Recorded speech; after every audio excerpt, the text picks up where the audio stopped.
In a world littered with superhumans, there exists heroes who kept the city safe from those who decided to use their powers for evil and their own personal gain. Kids idolize and look up to such heroes, aspiring to be like them someday. Just like our main protagonist Johnny Bolt, who was watching his favorite TV show when his stinky mom comes and turns it off. Johnny lives a troubled life because of his feminist single mother, who also continues to bring strange men home at night. Johnny goes to his room where he hard copes to himself that one day he will escape this place. To take his mind off things, Johnny finds comfort in reading his comics about the Utopian, his favorite superhero. However, he can't even get 2 minutes of peace as his mom comes barging in the room, telling him to go to sleep. She turns off his light and closes the door behind her, but just then Johnny's light turns back on again. Much to her dismay, this happens a third time, causing her to choose violence with Johnny because he's ruining her night. Johnny insists that he's really trying not to, and as his emotions intensify, the light bulb begins flickering, eventually breaking completely and shattering every source of electricity in his house. Johnny's mom thinks it's just the fuse and orders him to go to bed. However, Johnny has a strange feeling inside him. Upon looking at his broken light bulb, it electrifies, so then he concentrates on his toy car and says the word on, and to his shock it lights up. Johnny then says off and he makes the lights go out. He does this a couple of more times before comprehending that he's really got superpowers, and freaks out happier than ever due to his newfound abilities. Johnny then begins messing with the streetlight outside his house, and then the entire neighborhood until he eventually breaks every light source in the city. He even blew up the TV downstairs while his mom was getting railed. The following morning, Johnny rides his bike to school and meets his best friend Tom, who he can't wait to show his superpowers to. Johnny rides straight into traffic but uses his power on the lights so he can breeze right past, leaving Tom completely dumbfounded. At school, Johnny sets his sights on his bully, a popular guy named Dave. He purposefully walks past him and as expected, Dave insults them. Tom urges him to just keep walking, but Johnny can't help himself and blows up his precious boombox. Not gonna lie, he did him a favor cause who the f still brings those to school these days? At lunch, which is clearly Tom's favorite time of the day, Johnny explains to him what happened last night. Overexcited, Tom asks what it feels like, to which Johnny explains that when he wishes for something, he can feel an electric shock surging inside his body. Tom says, "I knew it. You've awakened your hero powers." He explains that those with superpowers began with a handful of people who went to a mysterious island on a ship. The children of the first heroes also had powers, so that means Johnny must have some of their blood flowing in his veins. Johnny knows he didn't get it from his retarded mother, so he must have got it from his father, who went to get some milk one day but never came back. Tom also shows him a famous photo of the first heroes that he wants to recreate, and maybe have on the front page of a magazine someday. Just then, an orange-haired girl named Janice appears who Johnny has had a crush on for years. She notices the superhero comics on the table and mentions that she saw the flare once, and wishes she could meet a hero again someday, making Johnny's wood rise. But not for long, as his bully Dave notices Janice talking to them and tells her to get away from those freaks. Later after school, the two go to the arcade, and Johnny uses his powers to rig the machine so they have unlimited tries on it. While playing, Tom says how Johnny could even get into the Utopians' Union of Justice and fight alongside the famous heroes. Johnny believes this is his true calling, and after giving it some thought, he decides to make his hero name Electro Boy. Suddenly, out of nowhere, Dave along with his friends show up and humiliate Johnny in front of Janice, who laughs at him, which really hurts Johnny as he always thought highly of her. When a sad Johnny returns home, he asks his mom who his real father is, but she just sends him to his room as she's busy rizzing up the TV repairman. As soon as Johnny gets to his room, he begins designing a costume, and the following day at lunch he shows Tom, who thinks it's some hot garbage. So being the superhero nerd, he tells Johnny that he will design it himself, and shows him at the arcade after school. Johnny is over the moon with his design and can't wait to get to work on it. At home, he tries on a bunch of different clothes and outfits in front of Tom. After finally getting it right, he sews the logo design onto the shirt and voila. Over the next couple of days, Tom becomes somewhat of a mentor to Johnny. After being his human punching bag, Tom says they need to awaken his spirit and takes Johnny to the arcade while it's closed. He tells him just to turn on the sign, so Johnny places his hand on the electrical box but ends up using too much power, making the whole sign explode. Next, he tries getting Johnny to fly using his power, since all the best heroes get around by flying. However, Johnny just ended up floating without knowing how to get himself back down. The next day, they try looking for trouble in the neighborhood so Johnny can make his debut. However, there isn't really anything going on, and Tom's fat ass can't help eating candy any chance he gets. No superhero has ever even shown up in this town, so instead they decide to make his debut at the local pool, since everyone will be there as it's about to be summer vacation. After school, Johnny gears up to make his debut as Electro Boy, and Tom is ready with the camera in hand. It's showtime and Johnny is just getting his bearings, but suddenly launches himself in the sky, losing control. After regaining some control, Johnny descends down so he's hovering over the pool. People in the pool begin noticing him, and just then Johnny announces himself as Electro Boy. He declares that from now, he will keep this neighborhood safe and prevent crime, and all the kids begin getting excited. He sees Janice looking at him, which puts a smile on his face. However, Dave starts to recognize who he is and shouts Johnny Bolt's name. This begins to throw off Johnny, and it doesn't take long for Dave and his friends to start hurling insults at him, calling him a loser and his outfit stupid. As Janice also recognized him, Johnny folds into the pressure and completely loses control, falling straight down into the pool. A few seconds go by and an electric surge strikes down, and instantly the entire pool of innocent people are shocked to death. Yeah, so much for being a hero. The scene is horrifying and causes a ripple effect of tragedies as people are sprinting away from Johnny. It is absolute mayhem, and realizing what he's just done, Johnny's heart skips a beat. After the whole ordeal, Johnny is freaking out. Tom tries calming him down, but Johnny's dream was to become a renowned hero. In his rage, he accidentally electrifies the ATM machine, making a couple of $50 bills fly out. He then does it on purpose, making as much come out as he wants. Since his chances of being a hero are basically over, Johnny says that he will become the real deal at being a super crook. Nearly 2 decades later, we find Johnny incarcerated at the Supermax prison, which was a prison specifically made to contain criminals with superpowers. After completing his 8-month-long detainment, Johnny is finally being released. The guards release the restraining vest that prevented Johnny's powers, and with the intention of turning a new leaf, he heads to the exit of the prison facility. On his way out, he glances over at the decorations being sent inside. A guard escorting Johnny informs him about a planned celebration that was due to be held in the prison, a gift to the prison staff and inmates from Christopher Matz, infamously known as the Bastard, and is the world's most renowned supervillain, with the power to psychically explode the heads of his victims whenever they cross him. Upon reaching the exit, Johnny bids farewell to the guard as he pulls out his drippy shades. Right outside, Johnny is met by his girlfriend named Kasey, who's arrived to pick him up from prison. Upon reaching home, Johnny just wants to smash, but heads into the living room only to find his best friends waiting for him. He goes to embrace his friends, who've been waiting for his release for almost a year. The gang have a pizza party for the occasion. Meanwhile, the celebration in the Supermax prison is being hosted by Christopher Matz. A prisoner that was doubting the Bastard's abilities is put into place when another prisoner with a Karen haircut reminds him about a person called Danny. Danny had scammed Matz and disappeared.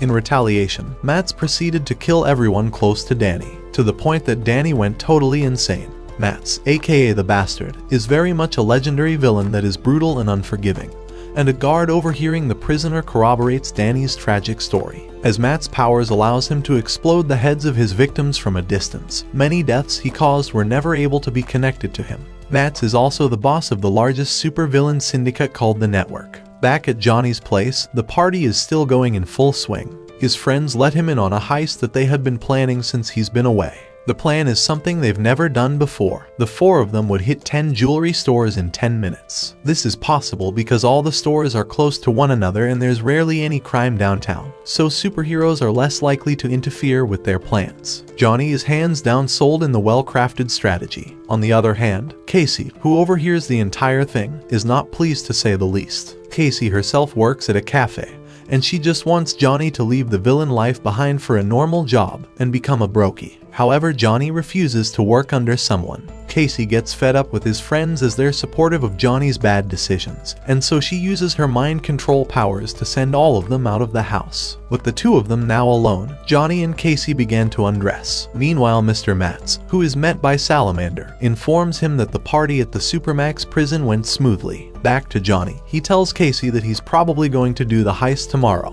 Kasey tries to talk some sense into Johnny, but Johnny explains that they're desperately in need of cash because of his imprisonment. Kasey then reveals to him that the heist plan was actually put together by the Network, not his friends. Hence, some of the heist goods would be given to the Network as payment. Kasey reminds Johnny about the network's cutthroat ways of getting their money. Johnny says, well, we need some excitement, and Kasey agrees. However, she tells him that it's all about having a balance. The heist plan is too risky and not worth it, so Johnny, seemingly convinced, agrees that he won't do the heist tomorrow. Well, the next thing we see is Johnny already balls deep in the heist as he prepares to rob the last jewelry store along with his pals. Everything is going smoothly until they notice a very expensive item, and not being able to help themselves, they decide to steal it as well, only to realize that they had gone overtime and now the cops are onto them. Due to the alarm setting off, they immediately make a run for it. Just as they take off, police nearby are alerted and they jump right into action. Nearby, a bald police officer who has prejudice against supervillains immediately goes crazy as he stomps on his accelerator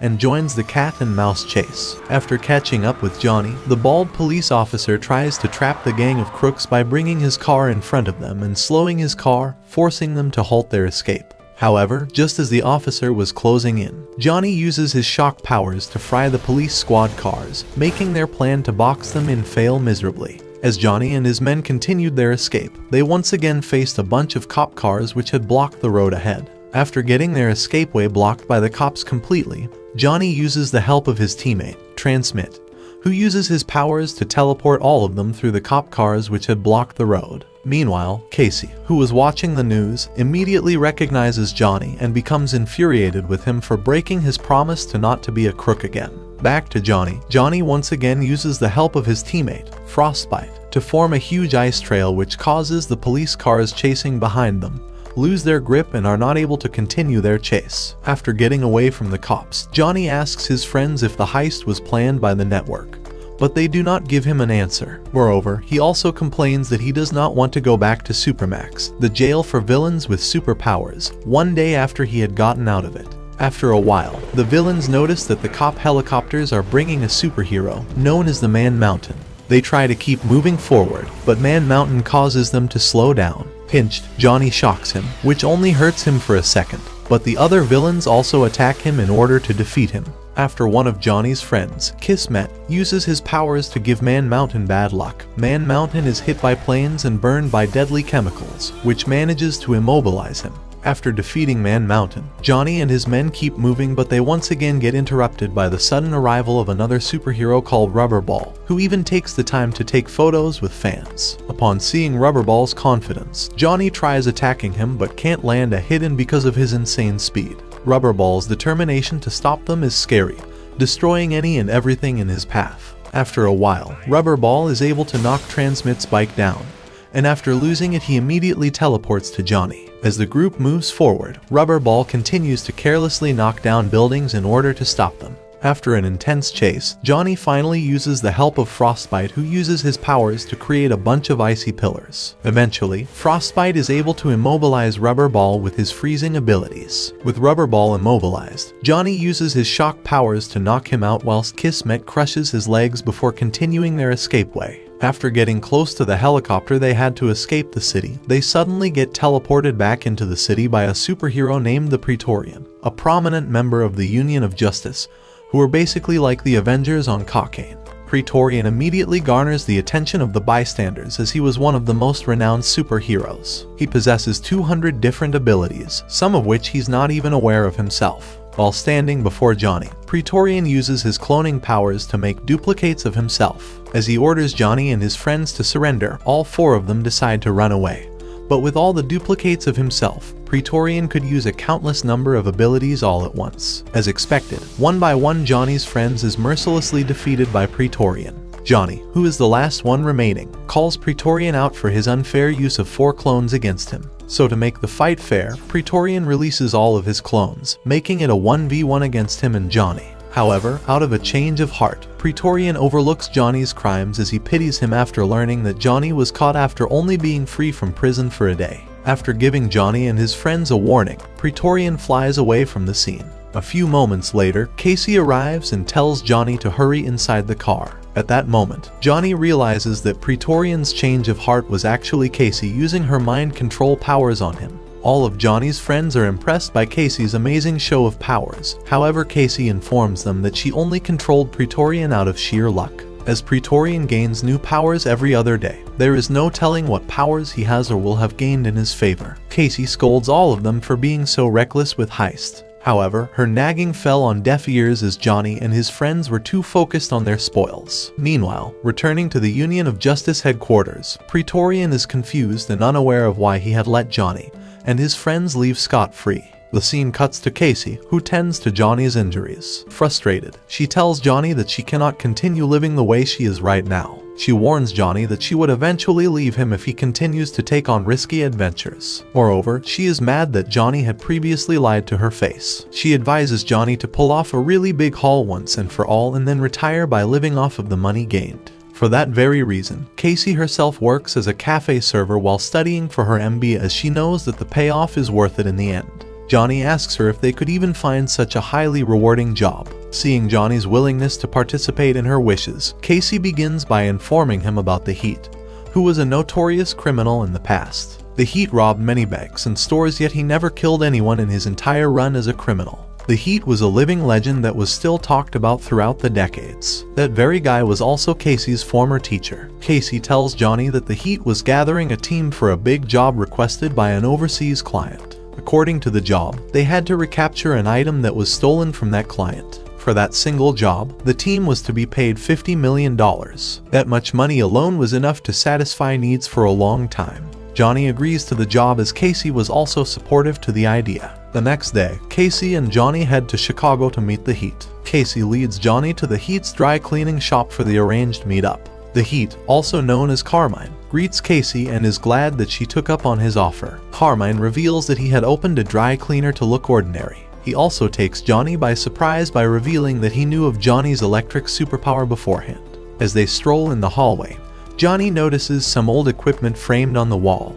Carmine reveals that he used that equipment to burn through guarded gates. Johnny learns that Carmine did not have any superpowers and in fact relied on his equipment. Johnny turns his attention to the framed newspaper articles that stated about the Heat's arrest on multiple occasions. Opposed to his legend, Carmine states that he did in fact have a streak of arrests. However, he is satisfied in taking advantage of the falsified legend about himself that created an image of him being a quote-unquote supervillain in the common populace. Johnny calls Carmine out for being a fraudster. Unlike Carmine, Johnny liked taking actual risks head-on without creating lies about himself. Carmine leads Johnny and Kasey to his office where all the other team members were present. Carmine states that he had gathered a team of obscure villains so that they are not mixed up with the network. One of the members, called the Ghost, realizes that their team was about to take on a job so difficult that even the network doesn't take it up. The Ghost calls Johnny a perfectly obscure villain for the job. Johnny takes this as an insult to his villain hustle, and he proceeds to get in the guy's face. The Ghost continues provoking Johnny, leading Johnny to display his powers to everyone present. Johnny causes a blackout in the nearby areas. The Ghost then proceeds to show his powers, which allowed him to pass through Johnny with ease. As his name suggested, the Ghost was able to control his body mass, allowing him to pass through objects. In the past, the Ghost was attacked by some prisoners when he was saved by Carmine, who offered to let him join his gang.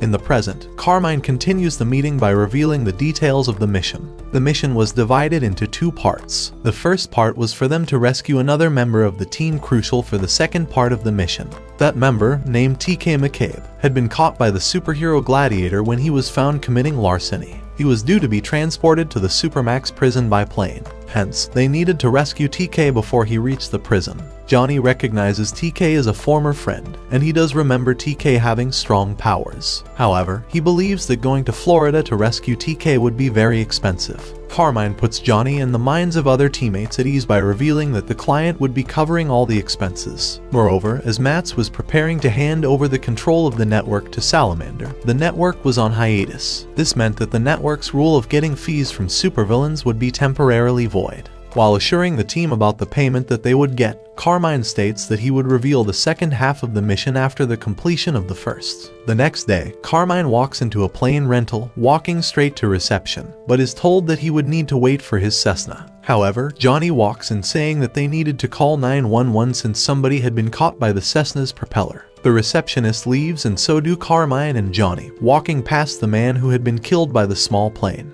They walk to a bigger plane and walk inside, where Ghost was already waiting for them. The Diesel brothers join them on the plane, excited to be leaving. Johnny joins Carmine in the cockpit as they prepare to leave and they are given the cue to leave. Carmine tells him not to be worried, but Johnny says that he lives for that type of thing. He hands him the plane's manual with the wirings so he could learn them and advises him not to compare his powers to other people's because he would drive himself crazy, and tells him that what was best was to find his own style. On the plane, a Supermax guard feels a small power surge as Carmine flew above their plane. Carmine asks Johnny if he could deactivate the restraint device TK was in, but Johnny says it was impossible. The crew prepares for Plan B while the Supermax plane tried communicating. Johnny deactivated their comms as Ghost and two other members known as the Diesel brothers throw themselves onto the Supermax plane. Their shouting alerts the Gladiator, who watches in shock as one of the brothers named Sammy throws himself at a propeller. The bigger brother Roddy tries attacking the Gladiator, but receives a punch to the face which dislocates his jaw.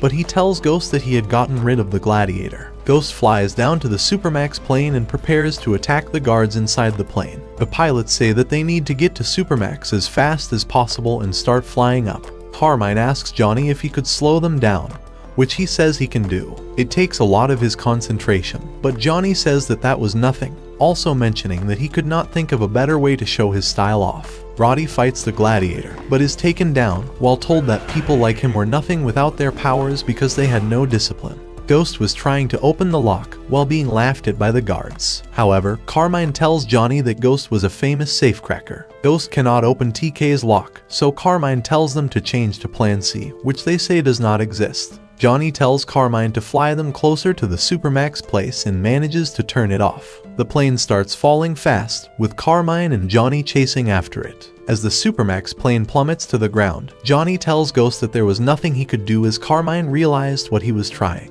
Ghost tells the guards to cooperate because they would all die except for him if they crashed. The guard cooperates and TK uses his power to stop the plane from crashing. Everybody celebrates and TK kicks all the guards out of the plane. TK asks if Johnny was with them and they all get together to leave. Carmine congratulates Johnny, Kasey, Ghost, TK, and the Diesel brothers on a job well done and tells them that they needed one more person for the next part of the job. He tells all of them that the job was risky but he had a plan which would be the next day. Carmine tells them that they needed to decide if they were in or out. Kasey tells Carmine that even if everybody was in, if something sounded off, she was out. Johnny asks who the target was, which Carmine says could be seen from there. Kasey realizes that Carmine wanted them to break into the Union of Justice. The villains think Carmine has lost his mind and want to quit the job since it was suicide. The Diesel brothers and TK prepare to leave when Carmine tells them that Brainwave, one of the heroes, could read thoughts, and would probably be there within less than a minute since he could read their thoughts. Ghost grabs Carmine by the head while TK tries to clear his thoughts. Kasey tells Carmine to just tell them what he wanted to say, and he points out that Brainwave was not there right now and was in Beijing. Johnny tells TK that Carmine could not get the other man on the phone, so he would be walking them through the next part of the plan. They talk about their time in Supermax, where TK could not see his powers and reminisce about how they met each other in Supermax. TK tells him about the guard who had killed a villain and Johnny had started clapping, as the rest of the villains started doing the same, basically telling the guard he was a murderer. They say they do not ever want to go to Supermax and they all walk back in. Carmine and the Diesel brothers say that they are all in, and Carmine tells Kasey that they would be making $50 million. All the villains are excited by that, but Ghost asks what the real plan is. Carmine tells him that they would steal Count Orlok's helmet, who was a legendary supervillain from Romania and was their sponsor. His helmet made his powers double, so they wanted to get it back. Ghost says he is in but does not want to touch the helmet. Kasey says that they need to know the most important part, how to defeat the powerful superheroes. But Carmine says that he had thought of everything. Carmine tells Kasey the plan, and Johnny says that not even the network would dare attack the Union of Justice. Ghost adds that the bastard was getting ready to retire. Carmine tells them that if they moved quickly, there was a big chance that they would not need to ask the network for money. Johnny tells Kasey that he was in and tells her that they needed to do it, but Kasey refuses. She asks where the last member is and Carmine says that he would call Forecast again. Forecast picks up the phone and tells them that he was in. Carmine tells Kasey that Forecast had the ability to change the weather, and after seeing that strong power for herself, she counts herself in. At the Plaza Hotel, Johnny and Kasey check in. Once they make it to the room, Johnny is excited, but Kasey is not feeling as excited as he is. She looks at their reservation paper and says that they were only a pretend married couple. However, Johnny says that the next day it could be for real since it would change everything for them. They celebrate with a beer and vow to leave crime behind so as not to end up in Supermax. As Kasey and Johnny prepare to have some alone time, they get a phone call from Carmine, who tells them to sleep well and not drink, but Johnny hangs up on him. Outside Union of Justice, Johnny, the Diesel brothers, Carmine, Ghost and Kasey work a hot dog truck. Sammy complains that Roddy is not helping him as the latter plays solitaire. Outside, Ghost asks Kasey to make him see something pleasant if it looked like he was going to be killed, which she agrees to. Johnny says that he would not need fantasies because all he would want to see is the real Kasey until his final breath. Johnny tells the group that he had wanted to visit the Union of Justice since he was a kid. Carmine, Ghost, the Diesel brothers, and Kasey move forward.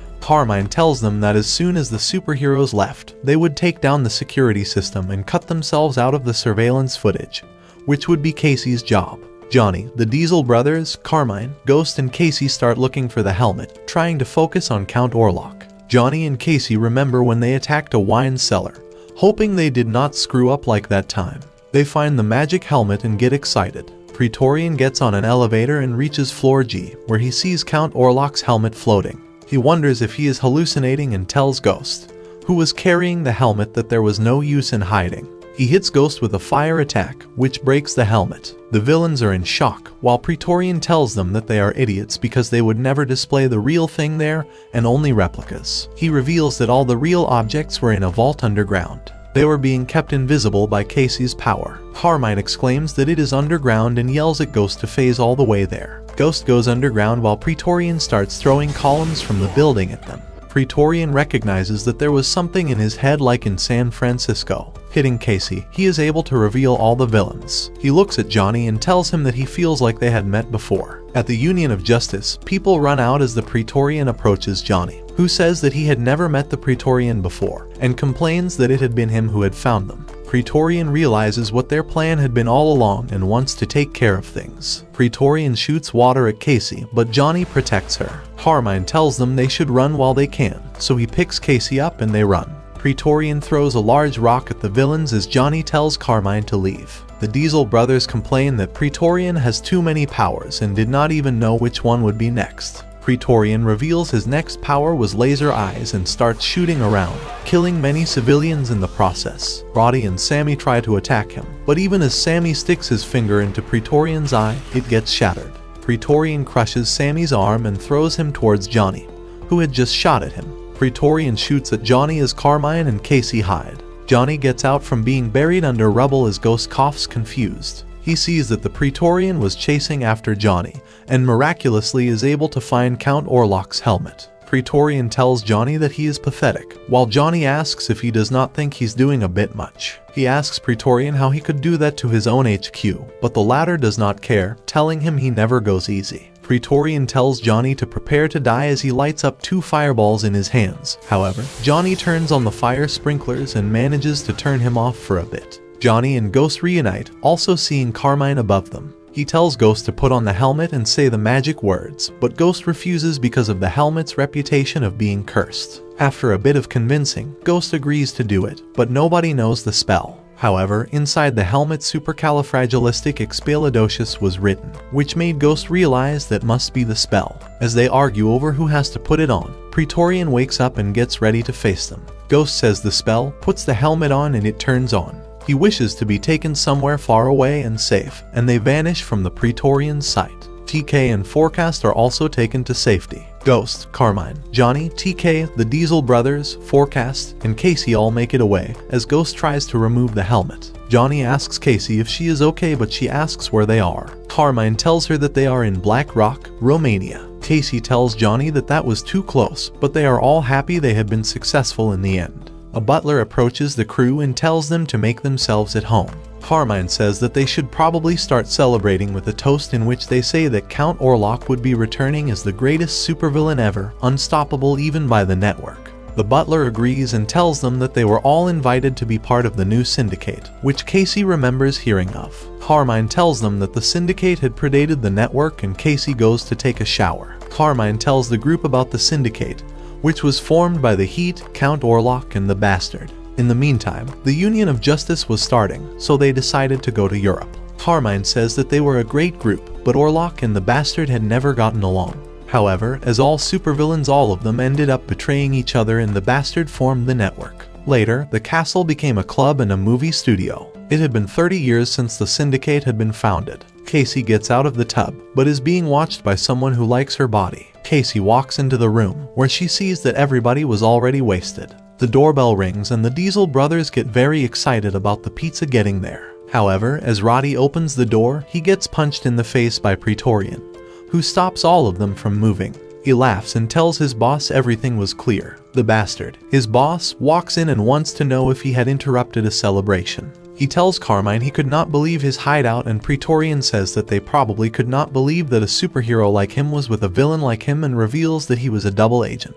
The Bastard says that he would have never thought that the Heat would gang up with Count Orlok again, and tells them that their behavior needs to be rectified. Praetorian says that they knew where they were because Carmine had shouted the rock right before they disappeared. Praetorian is impressed with the power Count Orlok's helmet has, but the Bastard says it is not to be underestimated and adds that even if he was just about to retire, he needed to protect the network. Praetorian tells them that they needed to give them more than the usual 30% because they could not operate from behind the network's back. The Bastard tells them that he would take everything and adds that betrayal also warranted paying extra in blood as well. He says that normally he would kill a family member, a friend, or a lover, but he was not in the mood. While they were being watched, the Bastard makes the butler's head explode. The pizza makes its way to the front door and Orlok reveals himself, saying he had been hiding in the attic. He does not see the Bastard standing behind him and asks where his helmet is. He turns around and sees the Bastard, who tells him he hates surprises. He is in shock that the Bastard is there and starts yelling, but the Bastard makes his head explode as well. Praetorian and the Bastard walk away with all the money, but before he leaves, Praetorian tells them to not tell anyone what happened or they would kill them.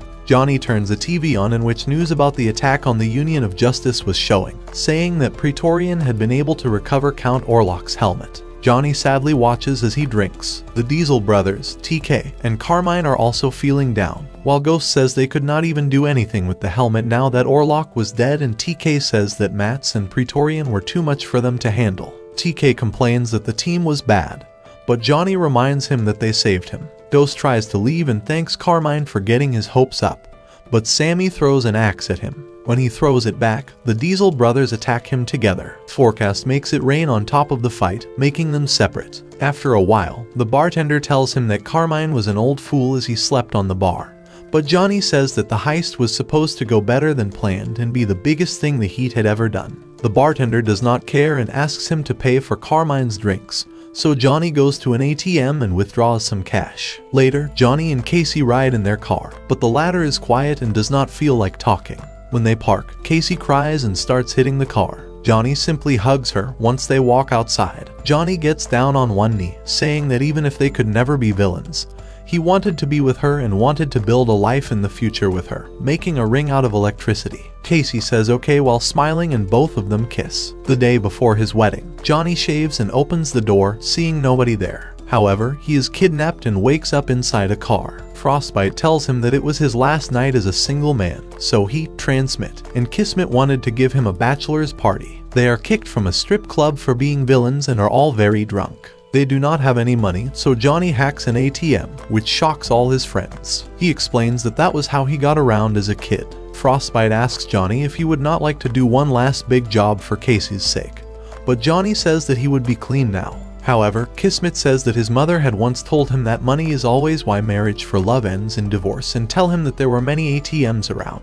Transmit brings them their suits, which makes Johnny agree to do it. They ride on a big wagon and Johnny hacks the ATMs so Transmit could teleport and collect the money. They ride and Johnny wants to go to a bookstore to get Kasey a present, since Kasey wanted MBA books, which were expensive. The cops go to the scene of the crime and Johnny, Transmit, Frostbite, and Kismet start running. Praetorian joins the cops as well and wonders where the villains are. The cops tell him that they are on a train, so they go to the station, where he gets on a train and finds the group of villains. Johnny starts running away from Praetorian, who shifts his focus from his friends to him instead. When Johnny believes he had escaped, he turns around and finds the Gladiator looking at him and gets punched in the face. Meanwhile, Johnny is caught and is sent back to Supermax. His cellmate tells him they should play chess, but Johnny is sad that he could not make a phone call. 5 years later, Kasey works at a diner, where Johnny walks in wearing a suit and greeting her happily. Johnny apologizes, but Kasey tells him that she has nothing to say to him, so he should get out. He tells her that he had stolen to try to get them something nice for their wedding,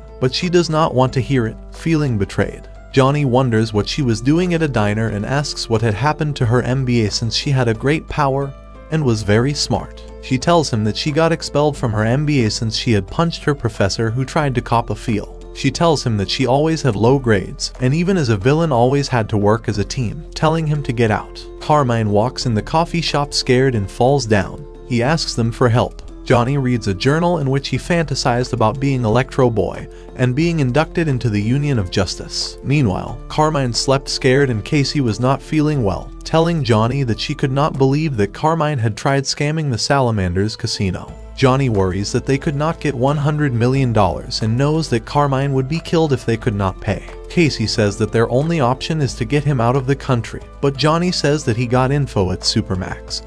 But Kasey will not listen to him and tells him to get out. However, Johnny does not think that's what the Carmine he knew would do. Johnny keeps reading about Electro Boy and smiles while reminiscing. Carmine and Johnny visit Ghost, who tells them he cannot help because every one of Carmine's jobs always ends in a disaster. However, Carmine tells him that it was not his idea, but Johnny's. Ghost tells them he is no longer a villain and is doing a good job as an architect. Johnny asks him to do it for Carmine, so Ghost offers him to help him live out of the country as a way of gratitude for all he had done for him in the past. TK leaves his job, but is told that he needed to unload a truck. He uses his powers to make it unload faster, but his boss gets angry at him, telling him that he could not use his powers. However, TK tells him that his wife would be fired if he did not make it back home in time. His boss tells him to put it all back and unload it once again. But Johnny gets there and tells him that he looks like he could use a new job. TK tells him he needs to stay out of trouble. Forecast makes it rain so that people would buy him an umbrella. Johnny approaches him and knows that he was provoking all the rain.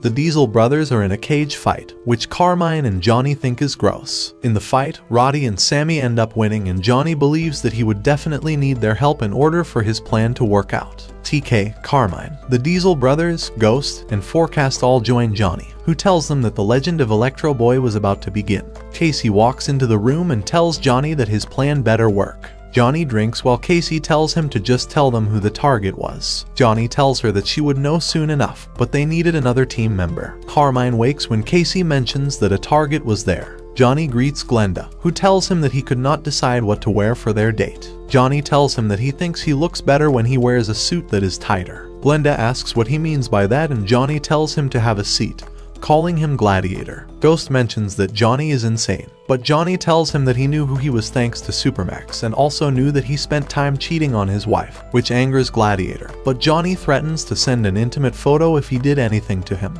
Gladiator asks what he wants and Johnny asks for help with a heist, which angers him even more, saying that working for him would never be meaningful to him. Johnny tells him that the heist was on an island south of Japan, which was off limits for the Union of Justice and the network. Gladiator and all of Johnny's friends wonder if he really wanted to attack the bastard, but Johnny mentions that Praetorian was also there, which sparked Gladiator's interest. Johnny tells him that the bastard was enjoying his retirement, having opened Casino Grand Granite. Ghost counts himself out, but Kasey tells him that it could work as long as they got in unnoticed. Johnny tells Gladiator that it was a good chance to get back at Praetorian and also says that he could donate his share to an LGBTQ charity of his choice, also promising to delete those photos. Johnny tells TK, Carmine, the Diesel brothers, Ghost, Kasey, and Forecast that he knows there is one airport on the island, which meant security would be tight. Kasey does not want to use her power since she could not make an illusion without preparing it enough. She could really only hide 1 or 2 people. They get on the plane and land on the island. On the island, Ghost separates from the group and Johnny and Kasey open up briefcases where the Diesel brothers were being stored.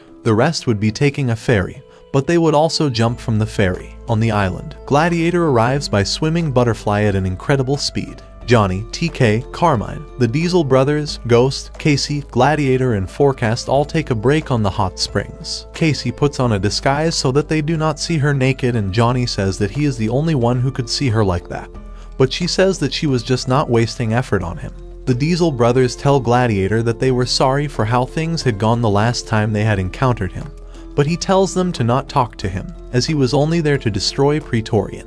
Ghost was quiet because he is nervous about attacking the bastard, but Johnny tells him that they have a perfect plan. TK, Forecast, and the Diesel brothers want to know about the plan, saying that the first part would be walking to Matt's front door. At the casino, Carmine and Johnny walk in, with the former excited that all of it could be theirs. Ghost says that he did not know there were casinos like that in Japan. TK tries a game, but tries moving it when he loses. However, Ghost stops him from using his powers. The bastard looks out at the casino with Praetorian, and both of them head to the VIP room to meet their guests from the Middle East. Kasey and Johnny look at a recreation Kasey had made of the bastard's mansion, while the Diesel brothers join them. Ghost wonders how she had done it without being detected by the superpower sensors inside, so she says that when she touches someone, she can read minds without the sensors detecting it. Carmine says that he had done his part and tells them that the main floor had standard superpower sensors and security. But Ghost says that the real problem is the underground rooms connected to the VIP rooms at the back. Forecast gets there late from taking a bath, as Gladiator joins them. Carmine tells them they would take the bastard's briefcase, which was actually a big vault on the inside. However, the real problem is all the sensors that can deactivate their powers. Carmine says that normally the unit is switched off, but if the sensors pick up a use of superpowers, then it turns on, so they need to deactivate the whole system. They want Ghost to use his powers in order to reach it, but he tells them that the island was huge, so he would lose track of where he was, so he would die. Gladiator tells them that they should just give up, but Johnny remembers that whenever a new supervillain has to be registered in the database, they update the software, but it also means the system must be rebooted, so they could destroy it then. Carmine tells them that they would split into two groups to enter the facility. Carmine, Ghost, TK, Forecast, Johnny, the Diesel brothers, and Kasey all toast. He thanks them and tells them that he liked that they had a sense of duty. Kasey wonders why Mads had made it so even he could not use his powers in his mansion. But Carmine knows that he hated superpowers. Johnny tells them that he had new outfits for their plan, which Gladiator refuses to wear. Kasey sits alone at the beach when Johnny joins her. Both of them walk together and Johnny asks if she would really leave, and she says that she would. He tells her that she had done a fantastic job and tells her that she could still do it, but she says that even though she had outgrown heists, she wanted to help the Heat. Johnny tells her that he knows he had done a lot of stupid things, but the stupidest of them all was letting her go. They look up at the sky and there is a banner which says "I'm sorry." Johnny tells her that he had finally understood and says that that would be the last time he ever did a heist. Both of them share a kiss after that. As Johnny sleeps, Kasey looks at him and leaves. When she makes it to the airport, she tells Johnny that the plan was risky and she did not want to make the same mistake, hanging up on him. Johnny, TK, Carmine, and Forecast accept that she had left them and agree that they would not use their powers. They plan to infiltrate the security room with the superpower suppression device in order to force the unit to update. They make a small hole and make it underground, but an alarm starts to sound. They know that they cannot use powers as many ninjas start heading towards them. Johnny accidentally uses his powers, which activates guns, so Carmine shoots them with his guns. Johnny starts an update and realizes that they could now use their powers. The scene cuts to Kasey, who tries to catch a plane back to her home. However, she is caught by Praetorian and the bastard. Praetorian reveals that he had recognized Kasey all because of her previous attempts to control him in the past. Back to Johnny. Johnny tells Carmine and TK that he believed they were in the right place. They are joined by the Diesel brothers, Gladiator, and Ghost. Forecast joins them by making it snow, which Johnny believes would be a good idea for the fringes on the door. Once they freeze, Sammy uses metallic arms in order to rip the door off. They look down towards the vault, which was all the way down, and they jump together. Ghost looks through a wall in order to see how many guards there were behind a wall, and they finally make it through. Johnny tells them that there was one more trap, which detected anyone except for Mats and would rip them apart. However, there was a button to turn the laser off at the end of the corridor. The Diesel brothers get ready to race to the button and take off running. The laser cuts through both Sammy and Roddy, but both of them regenerate quickly and keep running. After 5 minutes, Sammy finally manages to make it to the button and turns it off. Once they all walk across safely, it's time for Carmine to use his heat guns to melt the door. He does it quickly and they finally make it to the briefcase, where all the gold is stored. Carmine tells them the system would restart soon, so they start moving out. TK tells Johnny that with the money he would take his family to Asia. The Diesel brothers, Ghost, Carmine, Forecast, and Gladiator run with them as well when Praetorian shows up, telling them that they were as stupid as they looked. The bastard talks through a PAW system, asking if they really thought they could get away with it, and asks why they would try to steal from him if they knew who he was. Johnny makes fun of him, telling him that was now too old to stop them. That makes the bastard very angry, but the power suppression system reboots. The bastard tells Praetorian that he could now kill the group. Johnny tells Gladiator that it was now his turn to handle Praetorian. However, Gladiator takes his time while Praetorian punches Johnny in the face. Gladiator tells Johnny that he had been waiting to see him get hit. Even without powers, Praetorian seems to be taking his time defeating the villains. Praetorian defeats all the villains, telling them that they were all worthless without their powers. Gladiator finally thinks that had been enough and tells Praetorian that he could not believe how he had fallen, seeing that he was the bastard's bodyguard. Praetorian tries punching him, but Gladiator grabs his wrist and reveals his face, which frightens Praetorian. Praetorian tries defending himself, but Gladiator is clearly much stronger and sends him flying back and slams him into the ground. Once Praetorian was defeated by Gladiator, Carmine asks if he was dead. Johnny tells Gladiator that he was not supposed to kill him since they never did that, but Gladiator says that he had only left him with some brain damage. Johnny says they should now leave. Kasey waves towards Johnny, who is on a small boat and is brought on board. She hugs Johnny, but Carmine tells them that they need to leave, so they take off. Ghost tells Kasey that she really had guts in order to do what she had done, as Gladiator smiles. Carmine also says that she followed the rules needed and calls her a great supervillain. Johnny tells her that she was the only one who had been able to go through all of that with her friends. Both of them hug and tell one another that they love them. Kasey tells him that they could now retire, which Johnny agrees with. Forecast: TK, the Diesel brothers and the rest celebrate happily. After a time skip of 1 year, in a casino in Manila, Carmine had been able to pay off his $100 million debt and chilled out as told by Johnny. TK took his family on a trip to East Asia. Forecast invested in space exploration, while Ghost used diplomatic pressure on the Greek government and bought a lot of land there while they were in a financial crisis. Roddy put every penny of his money into the development of a 4-dimensional transport system, which meant his time machine was not a bluff, and he had actually earned a doctorate from Princeton. Sammy spent everything on women and liquor, while the Gladiator made sure he could never get blackmailed again, confessing he had been disloyal to his partner, later marrying him. Johnny still wanted to know what to do with Mats 1 year later because he knew that he loved vengeance. His old friend Tommy was working as a writer for the New York Times when he got a letter from Electro Boy, which had the selfie the villains had taken when stealing from Mats. In the photo, the villains used the Salamanders gang's costumes. Tommy was left in shock by that. Johnny and Kasey ride on a hot air balloon when Johnny points to the ground, asking her if she would marry him. He gets her a real ring, and she says she would think about them kissing him. And this brings the anime to an end. Don't forget to like the video if you enjoyed, and subscribe with notifications on so you never miss out on any more of my recaps. Until next time, take care.